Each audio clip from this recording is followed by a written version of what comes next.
साधु संतों, सूफियों और औलिया अल्लाह और स्वामी विवेकानंद जी के सांझी संस्कृति से पहचाना जाता है। क्या आप स्वामी विवेकानंद जी के आचरणों और आदर्शों पर अगर उतरे तो मैं समझती हूँ ज़्यादा आप लोकप्रिय होंगे और इस देश को कोई भी समुदाय, ना तालिबानी, ना उसामा और ना ही किसी पाकिस्तान का झंडा उठाता है। ये एक साजिश के तहत नफरत फैलाई जाती है। अगर इस देश में बहादुर शाह जफर और वीर अब्दुल हमीद और अशफाक उल्लाह और भगत सिंह और सुभाष चंद्र बोस जैसे लोगों की तरह से आपके विचार हो तो हम समझते हैं कि सभी समुदाय के लोगों को देशभक्ति का सफाई नहीं देनी पड़ेगी।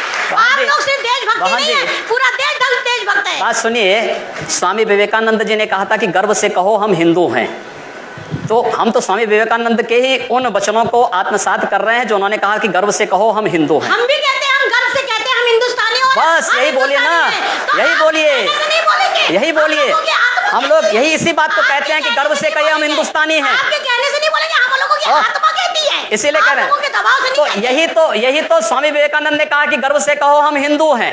और अगर वही बात मैं कह रहा हूं तो इसमें बुरा मानने की बात कौन सी है? योगी जी वो मुसलमान जो हिंदुस्तान में रुके बंटवारे के बाद 1947 के बाद, वो डेमोक्रेटिक सेटअप में रहना चाहते थे, वो नहीं रहना चाहते थे इस्लामी सेटअप में। और उन्हें अपने राष्ट्रवादी होने पर बहुत गर्व है और हमें किसी से सर्टिफिकेट की क्या जरूरत है। हम तो रुके अपने इस डेमोक्रेटिक सेटअप में और हम चाहते हैं कि हिंदुस्तान आगे बढ़े, हमारा भारत आगे बढ़े। तो उसमें बांट के तो आप भारत को पीछे ले जाना चाहते हैं। आप बहन जी बहुत अच्छी बात कह रहे हैं और मुस्लिम है, अपने मौलाना और मौलियों को समझा पाते कि 3 तलाक के मुद्दे पर भी इस प्रकार का फतवा जारी करते बहुत अच्छा होता। मैं क्षमा चाहूंगी, मुस्लिम औरतों के तलाक का मुद्दा आपका मुद्दा नहीं है, मेरा मुद्दा नहीं, देश का मुद्दा है। आप पूरे देश की महिलाओं, देश का मुद्दा है। आप पूरे देश की महिलाओं के आरक्षण की बात करिए, उनको राज्यसभा में, विधानसभा में। अरे वो मिल ही जाएगा, वो तो मिल ही जाएगा। मुझे दुख होता है कि लोग धन को व्यापार बना रखा है। जिस तरह व्यापारी अपने लाभ और हानि के लिए लड़ता है, इसी तरह धर्माचार अपने प्रचार के लिए लाभ और हानि में लड़ते हैं। ये जो है ये व्यापार नहीं है। मुल्ला और मौलियों को समझाइए कि 3 तलाक के मुद्दे पर फतवा जारी करें और एक बड़ी मुस्लिम आबादी को न्याय दें। आप इस तरह के इश्यूज ना उठाइए मेहरबानी से। ये वो वक्त आ गया है कि आप देखें कि मुसलमान औरतों का क्या मुद्दा, मुसलमान खुद मर्द भी एजुकेशन में कितने पीछे है। ये बात उन दलों को समझानी चाहिए जो मुसलमानों को केवल आज़ादी के बाद वोट बैंक बना करके रख दिए हैं। योगी जी से मैं सहमत हूं कि आप जो सवाल इनको कह रही हैं ये उठाएं, मुसलमानों की गरीबी, गुर्बत और इसकी बात। वहां जो पार्टियां जो मुसलमानों को सदियों से, दशकों से वोट बैंक समझती है, वो पार्टियां भी वहां मुसलमानों के सिर्फ वोट बैंक समझती है, उनके विकास की बात कम करती है। चुनाव में रमजान के मौके पर, ईद के मौके पर टोपी लगाकर मुसलमानों के साथ तस्वीरें खिंचवाते नेता भी मुसलमानों का भला नहीं करते हैं। मैं ये जानना चाहता हूं कि आपके दिल में हिंदू रहते हैं, ये तो आपको कहने की जरूरत नहीं है। आप एक पीठ के महंत हैं और आपकी पूरी विरासत है, लेकिन इस दिल में कहीं मुसलमानों के लिए भी थोड़ी जगह है, सबका विकास, सबका साथ। देखिए आप, हम लोग जब विकास कर रहे हैं तो विकास में फिर जाति मत मजहब कहां से आ जाता है? कहां से आया मैं बताता हूं। मैं बताता हूं, सुन लीजिए कि गोरखपुर में अगर कोई मोहल्ला है, बाजार है जिसका नाम था मियां बाजार, आपने उसको कर दिया माया बाजार, करवा दिया। अली नगर कोई था, उसको करवा दिया आर्य नगर। उर्दू बाजार को कर दिया हिंदी बाजार। अब 2 दुकान वहां है, एक किसी रामलाल की है तो हिंदी बाजार है, एक सुलेमान की है तो उर्दू बाजार है। ये आपका गोरखपुर है जो आपने किया। इसलिए मैंने पूछा, तो कहा हमने किया है नहीं, हुमायूंपुर को हमने हनुमानपुर कर दिया है, इस्लामपुर को ईश्वरपुर कर दिया है, और भी करेंगे अभी, और भी बदलेंगे। जो हमारे अनुकूल होगा हम वो काम करेंगे, जिससे हमारी पहचान होगी उसको हम करेंगे, और कोई बुरा नहीं है ये। अगर नाम बदल दिया है, आपने मायावती जी को नहीं कहा जिन्होंने अकबर को अम्बेडकर नगर कर दिया है, जब इसको भी तो बोलिए। आप कहिए कि मेरे दिल में सिर्फ हिंदू बसते हैं और मैं सबका साथ सबका विकास नहीं, हिंदू का साथ हिंदू का विकास, फिर सबका हटा दीजिए। फिर ये विकास, ये तो नामकरण हुए हैं। हम जब फर्टिलाइजर कारखाना खोलते हैं तो उससे सभी लोग लाभान्वित होते हैं। हम एम्स खोलते हैं तो उससे सभी लाभान्वित होते हैं। हम सड़क बनाते हैं तो सभी लोग उससे लाभान्वित होते हैं। हम गोरखपुर में वायु सेवा शुरू करते हैं तो सभी लोग उससे, केवल हिंदू ही थोड़े जाता है, मुसलमान भी उससे जाता है। एम्स बनेगा तो सभी लोगों का उपचार होगा। और यही नहीं, आप दूर की बात कर रहे हैं, आप एम्स जाइए में तो ऐसा सब गोरखनाथ मंदिर में जाइए पहले, और गोरखनाथ मंदिर के अन्य क्षेत्र में जाइए। जितना हिंदू भोजन नहीं पाता होगा उससे ज्यादा मुसलमान भोजन पाता है। गोरखनाथ मंदिर के चिकित्सालय में जाइए, जितने हिंदुओं का उपचार नहीं होता होगा उससे ज्यादा मुसलमान उससे लाभान्वित होता है। क्या बात कर रहे हैं? चलिए, नहीं कोई बात नहीं कर रहा हूं मैं, तो जो आपने किया उसी की आपको बता रहा हूं मैं, बात कहां कर रहा हूं मैं, तो तथ्य पे बात करो। एक मिनट आप, नहीं नहीं, एक मिनट। अभी आपने कहा कि एम्स में सबका इलाज होगा, जाहिर होगा वहां ऐसा कोई इंतजाम नहीं हो सकता। आखिर ये हम ही लोग तो करा रहे हैं, जाहिर है वहां ऐसा नहीं हो सकता कि दाढ़ी वाला देख कर उसको कहीं और भेज दिया जाए, टीका अरे भाई, वाला वही मैं देख कह रहा हूं ना, कहीं और तो वहां भेज दिया जाए। भेदभाव कहां है? लेकिन फिर ये लड़ाई क्यों ऐसी है कि मियां बाजार का नाम माया बाजार, या उर्दू बाजार का नाम हिंदी बाजार, अली नगर को आने, जिसका जो नाम है रहने दीजिए। क्यों रहने दे? नहीं, मैं जानना क्यों रहने दे? इसका तर्क मैं जानना चाह रहा हूं। क्यों रहने दे? हम लोग जानना चाह रहा हूं इसका तर्क। कोई तर्क ये है कि यह देश पहले वह माया बाजार था, औरंगजेब के समय मियां बाजार हो गया। हमने कहा नहीं, इसको फिर से माया बाजार करो। इस्लामपुर नहीं था, पहले ईश्वरपुर था, इस्लामपुर जबरन कर दिया गया। हमने कहा फिर से ईश्वरपुर करो। तो ये जो हनुमानपुर था उसको हुमायूंपुर किया गया, फिर से हनुमानपुर किया गया। बहुत अच्छा, कोई बुरा नहीं किया। अगर किसी विदेशी आक्रांता के द्वारा, एक मिनट, किसी विदेशी आक्रांता के द्वारा किसी कालखंड में कुछ ऐसा कार्य किया गया है, उसको बदला जाना चाहिए। यह देश की सांस्कृतिक आजादी की लड़ाई भी है। सही बात है। तो आप ताजमहल का नाम राम महल कर सकते हैं, क्यों नहीं करेंगे? कर देंगे, बिल्कुल किया जाना चाहिए। आवश्यकता है तो किया जाना चाहिए। चलेगा। तो जो मुमताज महल के लिए शाहजहां ने ताजमहल बनाया, अयो जांच का विषय है, चर्चा करिए ना इस पर कभी खुले मंच पर। अच्छा, तो इसका मतलब जो भी पुरानी विरासत है, अगर कहीं लाल कोई विरासत नहीं, कुतुब मीनार जो है, देश के हित में होगा हमें वह कदम सख्ती के साथ उठाना चाहिए, बिना सोच, बिना लौंग लपेट के, बिना संकोच के। तो जो देश के हित में, देश की सुरक्षा के हित में है, आने वाली पीढ़ी के भविष्य के हित में हमें वो कदम उठाने में कोई संकोच नहीं करना चाहिए। तो योगी जी आप ये मानते हैं, आप थोड़ा गुस्से में हैं, तो मैं कोई गुस्सा नहीं हूं, मैं आपको बता रहा हूं। आप क्योंकि मुझे कह रहे हैं, मुझे भय है कि आपको फिर पसीना ना हो जाए। बिल्कुल नहीं, मैं चाहता हूं आप गुस्सा करिए, पसीना नहीं आएगा मुझे, चिंता मत करिए। मैं ये कह रहा हूं कि इसका मतलब हुआ कि आप देश के हित में मतलब मानते हैं, जो 20-22% मुस्लिम आबादी है वो देश हित के खिलाफ है, उनको हाशिए पर रखकर आप अपना देश, अपनी दुनिया। आप कभी गोरखपुर आएंगे ना, वहां मुसलमान जब पीड़ित होता है तो वह कहीं और नहीं जाता, वो मेरे पास ही आता है, कहता साहब देखो फलाना गुंडा उसके पास मुझे परेशान कर रहा है। और उत्तर प्रदेश सरकार से भी जो पीड़ित होता है तो भी मेरे पास ही आता है, कहीं और नहीं जाता है। अकेले सांसद हूं जो 2, 3, 4 घंटे पब्लिक के लिए खुले उसमें बैठता हूं, कोई सुरक्षा नहीं, कोई तामझाम नहीं, कोई भी आए अपनी बात कहें, और फिर अगर बातचीत से मानेंगे ठीक, नहीं तो आंदोलन का रास्ता वहां तय होता है। हर एक व्यक्ति की सुरक्षा और हर एक व्यक्ति का विकास आपको देखना गोरखपुर में जाकर के। एक बार इसको ये बोलेंगे, हर एक व्यक्ति मतलब हिंदू हो या मुसलमान, क्या बात कर रहे हैं? जो भारत का नागरिक है, जो भारत का नागरिक है वो हमारा नागरिक है, उसमें जाति मत और पंथ कहां की बात आती है? जब उस अरे मैं सनातन हिंदू धर्म का उपासक बदलना चाहते हैं, सनातन हिंदू धर्म का उपासक हूं, सर्वे भवन्तु सुखिनः सर्वे सन्तु निरामया की बात करता हूं। मैं किसी मत और मजहब का विरोधी नहीं, लेकिन जो भारत का विरोधी है मैं उसका विरोधी हूं सर। वो कोई भी हो, मैं उसका विरोधी हूं। योगी जी ठीक है, तालियां बजाइए आप लोग। योगी जी, उर्दू बाजार को हिंदी बाजार बताना या बदलवा देना, उर्दू हमारी पहचान हिंदी से है या उर्दू से? मैं आपसे पूछना चाहता हूं। आप फिर मुझसे उर्दू में ही पूछिए। मेरी भाषा हिंदी है, मैं उर्दू नहीं जानता हूं। तो फिर वहां के लोग भी हिंदी जानते हैं, मैं तो हम हिंदी के नाम पर क्यों ना नाम रखें? सर सवाल तो मैं पूछ रहा हूं, जवाब आप देंगे। जिस दिन मैं आपकी तरह यहां आ जाऊंगा चुनाव लड़ने तो आप मुझसे पूछ लीजिएगा, आज मेरा दिन है। तो मैं ये पूछ रहा हूं कि योगी आदित्यनाथ जब पश्चिम उत्तर प्रदेश में जिस ढंग से चुनाव प्रचार में जा रहे हैं, या पूर्वी उत्तर प्रदेश में जिस ढंग से आप चुनाव प्रचार करते हैं, और जाहिर है वहां आपकी फैन फॉलोइंग भी काफी है, क्या आपके दायरे में, आपकी राजनीति में मुसलमानों के लिए कोई जगह नहीं है? क्यों नहीं है? क्यों नहीं है? शाहनवाज हुसैन मेरे सबसे अच्छे मित्र हैं। अब डॉक्टर एपीजे अब्दुल कलाम को जब माननीय अटल बिहारी वाजपेयी जी ने राष्ट्रपति के लिए खड़ा किया था, सबसे पहला सांसद था जिन्होंने समर्थन किया था।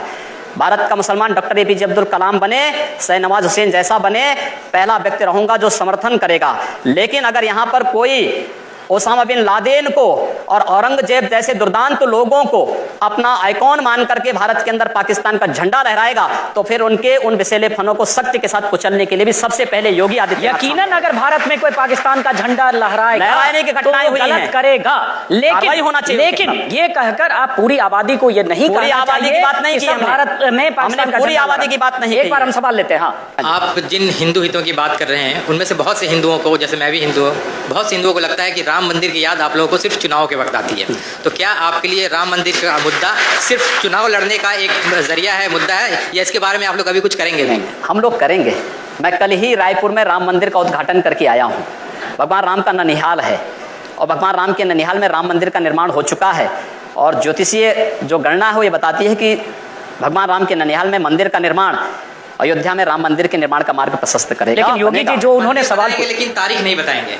मंदिर भी बनेगा और समय आने पर तारीख भी बताएंगे। लेकिन योगी जी ये जो सही कहा, उन्होंने सवाल पूछा कि राम मंदिर की बात चुनाव के ठीक पहले होने लगती है। जैसे अभी चुनाव की तारीखों का ऐलान हुआ, केशव मौर्य जो प्रदेश अध्यक्ष हैं उनकी तरफ से आ गया कि उत्तर प्रदेश में बहुमत की सरकार दो तो राम मंदिर बनाएंगे। जैसे बहुमत की सरकार मिलकर सब 2/3 विधायक जाकर वहां सीधे मंदिर बना देंगे। जब आपकी केंद्र में बहुमत की सरकार है, जब बड़े नेता बात करते हैं तो कानून तय करेगा, लेकिन जब चुनाव आता है तो आप हो या केशव मौर्य फिर राम मंदिर के तो धैर्य रखिए। मैं समझता हूं राज्य सरकार की बड़ी भूमिका है। 1986 में जब अयोध्या में राम जन्मभूमि का ताला खुला था तो कोर्ट ने राज्य सरकार से पूछा था कि लॉ एंड ऑर्डर को आप बनाए पाएंगे। राज्य सरकार ने लिख के दिया। मैं श्रद्धांजलि दूंगा स्वर्गीय वीर बहादुर सिंह जी को, जिन्होंने उस समय राम मंदिर के इशू को लेकर के, और स्वर्गीय प्रधानमंत्री श्री राजीव गांधी जी को, जिन्होंने 89 में अयोध्या से कांग्रेस के चुनाव प्रचार का शुभारंभ किया था। और मैं धन्यवाद दूंगा राहुल गांधी को कि राहुल गांधी अपने पिता का अनुसरण करते तो संभवतः कांग्रेस की दुर्गति नहीं होती। सवाल वो नहीं है स्वामी जी, सवाल ये है जैसे आपने कहा कि राज्य सरकार की भूमिका होती है, बड़ी महत्वपूर्ण तो एक में सुन लीजिए, राज्य सरकार की भूमिका अगर होगी तो एक अमित शाह ने, जो पार्टी के राष्ट्रीय अध्यक्ष हैं, उन्होंने कुछ देर पहले मैनिफेस्टो जारी किया, कुछ दिन पहले आप भी मंच पर थे। उस मैनिफेस्टो में बहुत सारे वायदे हैं, वही वायदे पूरा करते करते शायद 5 साल में पूरा ना हो, तो आप वो वायदे पूरा करेंगे जो मैनिफेस्टो में दिया, या जाकर मंदिर बनवाने जाएंगे वहां जहां कानूनी मामला कोर्ट में? मंदिर भी बनेगा और ये विकास के सारे कार्य भी होंगे। हमारा विकास कार्य जाति, मत और मजहब से ऊपर उठ करके होगा, सबके लिए होगा, सबका साथ और सबके विकास की बात होगी। जब आप बोलते हैं ना योगी जी कि जात मजहब इन सब से ऊपर उठ के होगा, तो बहुत दिलचस्प लगता है, क्योंकि जब फिर आपके बयान पढ़ने लगते हैं तो लगता है जो आप बोल रहे हैं और जो आप पहले जो बयान देते हैं आप लोग और जो चुनाव के समय बोलते हैं, कितना फर्क है योगी जी। सबका साथ सबका विकास ये अगर है तो आप बोलते हैं, बनारस में आपने 2 साल पहले कह दिया था कि आपको अगर अनुमति मिले तो देश के सभी मस्जिदों के अंदर गौरी गणेश की मूर्ति स्थापित कर देंगे। हमने काशी विश्वनाथ मंदिर के परिप्रेक्ष्य में इस बात को कहा था। आप ज्ञान वापी में जाएंगे, ज्ञान वापी में वर्ष में एक बार हिंदुओं को पूजा करने की अनुमति मिलती है।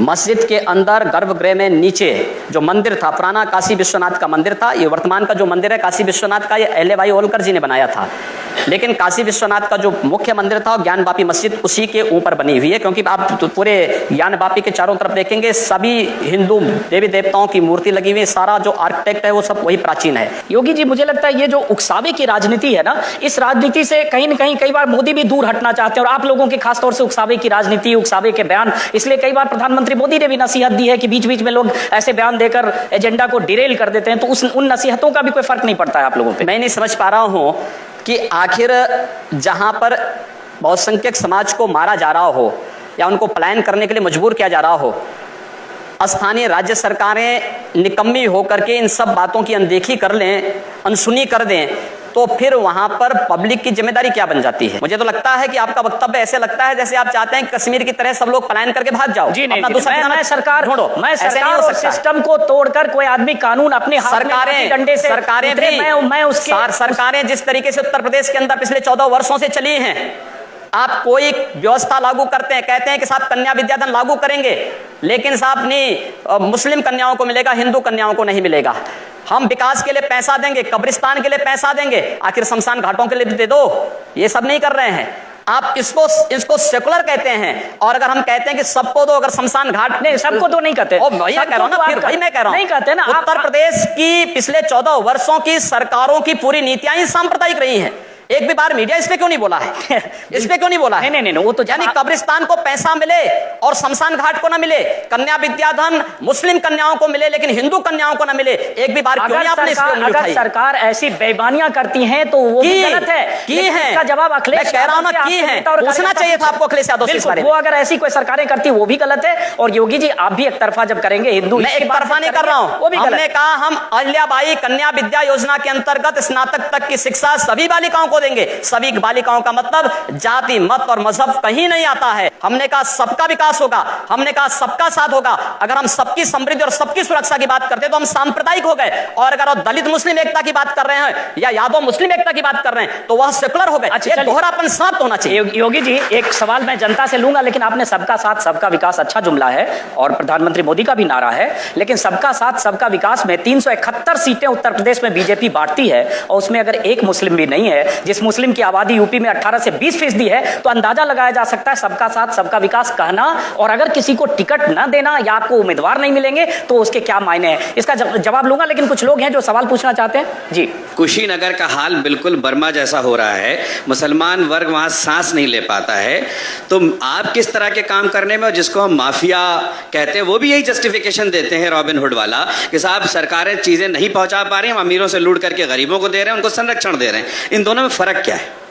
देखिए, कुशीनगर में जिस प्रकार के तत्व हैं आपको मालूम है कि आईएस से जुड़े हुए तत्व भी कुशीनगर में पकड़े गए, और अगर आप उसका समर्थन करते हैं तो मैं इसको बहुत दुर्भाग्य हम नहीं, ये भड़काई नहीं, हम लोग डेलीगेशन पिछले साल लेकर गए हैं योगी जी, ऐसे गरीबों को देखिए, हम लोग वहां जा चुके हैं, ऐसे गरीब मुस्लिम परिवार बच्चों को कहीं से कोई नहीं गलत बात कर रहे हैं। मैं देखिए, आप जो आदमी है वहां पर जो मजलूम है वो ISI नहीं हो सकता है। आप वहां पे पाकिस्तान का झंडा लहराएंगे, आप वहां पाकिस्तान का झंडा लहराएंगे तो इस चीज को कोई स्वीकार नहीं कर सकता, कोई नहीं स्वीकार कर सकता इस चीज।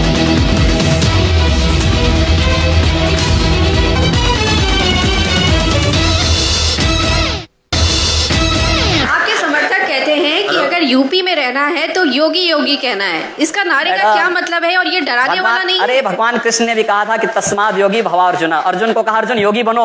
अगर प्रदेश का हर नागरिक योगी बन जाएगा तो प्रदेश का कायाकल्प हो जाएगा, विकास भी हो जाएगी, सुरक्षा भी हो जाएगी। आपसे एक सवाल यह है कि हमारे भारत देश की नींव अखंडता, यूनिटी इन डाइवर्सिटी, चाहे संविधान हो उसमें सब में लिखा हुआ है। क्या आप कभी कोई ऐसा कदम उठाएंगे जिससे हिंदू मुसलमान एक साथ होकर भारत देश की प्रगति में कुछ कर सकें? ये बड़ा गंभीर सवाल है। हमारे द्वारा उठाए जाने वाला हर कदम यूनिटी के लिए है, इंटीग्रिटी के लिए है और इस देश के एक अच्छे फ्यूचर के लिए है, और वह कार्य भारतीय जनता पार्टी कर रही है। चलिए, बहुत बढ़िया। अब इस पे मैं क्या कह सकता हूँ, योगी जी ने कह दिया कि जो कुछ बोलते हैं यूनिटी के लिए बोलते हैं, जो कुछ करते हैं यूनिटी के लिए करते हैं। पश्चिमी उत्तर प्रदेश में पलायन की बात करते हैं, यूनिटी के लिए करते हैं। गोरखपुर में मियाँ बाजार को माया बाजार, उर्दू बाजार को हिंदी बाजार, ये सब यूनिटी के लिए करते हैं। लेकिन चलिए, योगी जी हैं, अपनी बात करें। योगी आदित्यनाथ, एक बार फिर एक सेकंड फिर सवाल ये उठता है कि मैं जानना चाहूंगा, इस बार मैं चाहूंगा थोड़ा दिल खोल के बताएं कि आप पूर्वी उत्तर प्रदेश में जितने लोगों को, अपने कार्यकर्ताओं को, अपने उम्मीदवारों को, अपने नेताओं को, जितने लोगों के लिए टिकट चाहते थे, क्या उन सबको टिकट मिल पाया? कितने लोगों को टिकट चाहते थे? मैंने किसी के लिए कोई टिकट की मांग नहीं की। एक फाइनल सूची में मैं स्वयं भी बैठा हुआ था और जो भी कार्यकर्ता हमारी मेरिट में खड़ा उतरता था, हम लोगों ने प्रयास किया कि उसको टिकट मिले और टिकट उन लोगों को दिया गया है। हम लोगों ने कार्यकर्ताओं से अपील की है, सबको जिताने की व्यवस्था करिए। कार्यकर्ता जीतेगा तो भारतीय जनता पार्टी जीतेगी, भारतीय जनता पार्टी जीतेगी तो प्रदेश में सुरक्षा और विकास होगा। तो ये आपके जो खास सुनील सिंह हैं, जो हिंदू युवा वाहिनी के प्रदेश अध्यक्ष, ये सब बाहर किए जा चुके हैं। दायां हाथ है। मेरा कोई दायां और बायां नहीं, मेरा सारा समाज मेरा दायां बायां है। तो सुनील सिंह जो उम्मीदवार कुछ खड़े कर सकते हैं क्या? सब वापस हो चुके हैं। तो मतलब जितने उम्मीदवार आप चाहते थे उतने मिल गए? आप मेरा कोई ख्वाहिश ही नहीं थी। भारतीय जनता पार्टी के और उनके सहयोगी दलों के 403 विधानसभा क्षेत्रों का हर कार्यकर्ता मेरा कार्यकर्ता है, हर उम्मीदवार मेरा उम्मीदवार है। योगी आदित्यनाथ हमारे साथ यहाँ चुनाव मंच पर आए, अपनी बात रखी, अपने ढंग से अपनी बात रखी, बचाव भी करते रहे, सबका साथ सबका विकास की भी बात करते रहे और इस बीच हिंदू मुसलमान पलायन और जो योगी आदित्यनाथ जिन बयानों के लिए जाने जाते रहे हैं उसके बारे में भी बात करते रहे। बहुत बहुत शुक्रिया योगी आदित्यनाथ जी चुनाव मंच पर आने के लिए। धन्यवाद।